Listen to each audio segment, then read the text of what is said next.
For anyone who's quipped that they're hooked on social networks like Facebook and Twitter, the latest research suggests it might be no joke. The statistics are mind-boggling. Those two networks between them boast well over 1 billion users. Every day there are more than 500 million likes on Facebook and 350 million Twitter tweets. It's perhaps no surprise then that researchers from the University of Chicago found last year that social networking can be more addictive than nicotine and alcohol. Do you think you use Facebook and Twitter? 24 hours. Can be up to 10 times a day.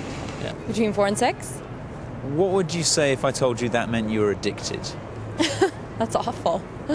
I'm not surprised, though. Experts say there are several symptoms of social media addiction, among them spending more than 5 hours a day on a social media website, withdrawal symptoms if the sites aren't working or your internet connection is down, and if you've used a smartphone to check while at the wheel of a car, you're both hooked and a menace to other road users. It's a phenomenon that's fascinated several groups of scientists. Researchers at the University of North Carolina found that if your posts get a like on Facebook or are retweeted on Twitter, a shot of dopamine is released into the brain, a chemical strongly linked with moods. So a lack of likes can lead to jealousy and anxiety. Many of the participants in the Chicago study didn't want to spend too much time on social media sites as it would distract them from work, but they found it very hard to resist, nevertheless.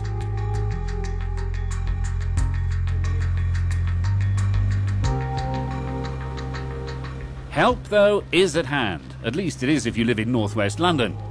Dr. Richard Graham sees around 100 patients a year at the Tavistock and Portman Clinic. He says the condition is linked to gaming and internet addictions, and his patients range in age from children to adults of 35 years old.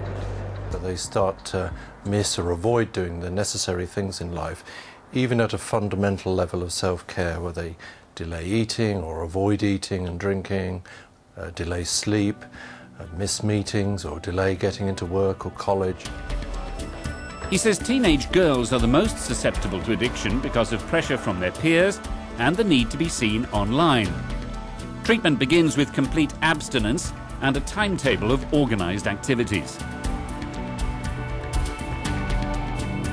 Author and illustrator Gemini Adams is a self-confessed addict who's tried to replace her addiction to Facebook by shunning the website and taking up yoga instead, an activity deemed to be part of her digital detox.